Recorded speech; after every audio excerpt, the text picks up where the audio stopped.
الحمد لله رب العالمين الصلاة والسلام على خاتم النبيين وعلى آله وصحبه أجمعين أما بعد فأعوذ بالله من الشيطان الرجيم بسم الله الرحمن الرحيم قال الله تعالى في سورة آل عمران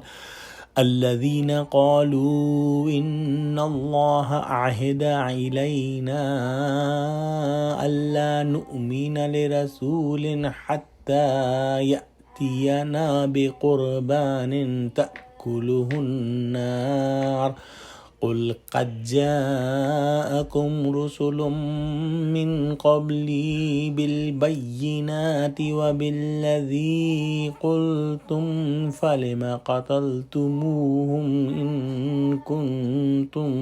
صادقين۔ ترجمہ: جو لوگ کہتے ہیں کہ خدا نے ہمیں حکم بھیجا ہے کہ جب تک کوئی پیغمبر ہمارے پاس ایسی نیاز لے کر نہ آئے جس کو آگ کھا جائے تب تک ہم اس پر ایمان نہ لائیں گے، اے پیغمبر ان سے کہہ دو کہ مجھ سے پہلے کئی پیغمبر تمہارے پاس کھلی ہوئی نشانیاں لے کر آئے اور وہ معجزہ بھی لائے جو تم کہتے ہو، تو اگر سچے ہو تو تم نے ان کو قتل کیوں کیا؟ ان آیتوں میں بھی یہود کی خباثت اور ان کے کفر اور فریب کا ذکر ہے۔ جب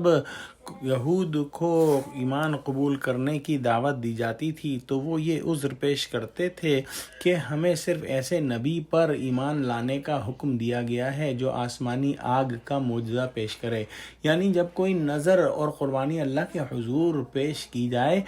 اور آگ آسمان سے اترے سفید رنگ کی اور اس کو کھا جائے، پھر وہ ہمارے حضور سے کہتے ہیں کہ اگر آپ بھی یہ معجزہ دکھائیں گے تو ہم ایمان قبول کر لیں گے اور آپ پر ایمان لائیں گے، ورنہ ہم مجبور ہیں کیونکہ یہ اللہ کا ہمارے لیے حکم ہے۔ یہ یہود بہانہ پکڑتے تھے اور جھوٹ بولتے تھے کہ ہم کو یہ حکم ہے، ایسی کوئی بات، ایسا کوئی حکم ان کی کتابوں میں موجود نہ تھا اور نہ ہی آج موجود ہے، اور نہ ہر ایک نبی کی نسبت یہ ثابت کیا جا سکتا ہے کہ اس کو یہ معجزہ ملا تھا۔ ہر پیغمبر کو حق تعالیٰ نے اوقات و احوال کے مناسبت سے معجزات دیے ہیں۔ لازم نہیں کہ ہر نبی ایک ہی معجزہ دکھلائے تو سچا ثابت ہو۔ حضور صلی اللہ علیہ وآلہ وسلم کا سب سے بڑا معجزہ قرآن ہے، اور یہی اس دور کی سب سے اعلیٰ ترین شے سمجھی جاتی تھی کہ عربی زبان کے اندر فصیح و بلیغ جو ہے کلام جو ہے وہ اس کی بڑی اہمیت تھی، اور جو اہل عرب تھے وہ اس کے شہدائی تھے، اور اللہ سبحانہ وتعالیٰ نے یہی معجزہ آپ صلی اللہ علیہ وآلہ وسلم کو عطا فرمایا جو کہ آج تک موجود ہے، اور آج تک یہ معجزہ ہمارے ہاتھوں میں ہے۔ نبیوں کے معجزے تو نبیوں کے ساتھ چلے جاتے ہیں، لیکن ہمارے نبی صلی اللہ علیہ وآلہ وسلم کا یہ معجزہ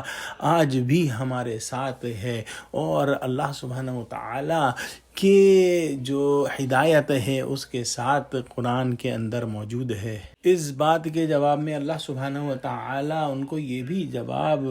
عطا فرما سکتے تھے کہ یہ حکم ہم نے منسوخ کر دیا ہے کہ اب آگ والا معجزہ جو ہے وہ ظاہر کریں، لیکن اللہ سبحانہ وتعالیٰ نے حقیقی جواب کی بجائے جلد سمجھ آنے والا اور خاموش کرا دینے والا الزامی جواب دیا کہ اگر تم واقعی اپنے بات میں سچے ہو تو یہ بتاؤ کہ حضرت زکریا، حضرت یحییٰ اور حضرت شعیب علیہ السلام وغیرہ کے ہاتھوں یہ معجزہ دیکھنے کے باوجود ان پر ایمان کیوں نہ لائے، اور کیوں ان کو قتل کیا، اور کیوں ان کے خون سے اپنے ہاتھ رنگے۔ اگلی آیت میں ارشاد فرمایا فَإِن كَذَّبُوكَ فَقَدْ كُذِّبَ رُسُلٌ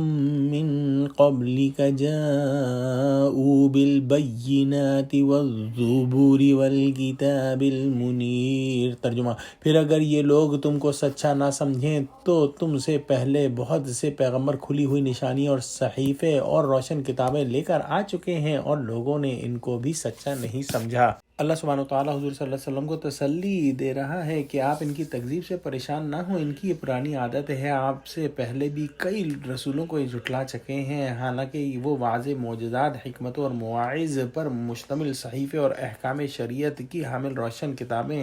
لے کر آتے تھے۔ دعا کرتے ہیں کہ اللہ ہم کو قرآن کا فہم عطا فرما، آمین۔ وآخر دعوانا الحمد للہ رب العالمین۔ السلام علیکم ورحمۃ اللہ وبرکاتہ۔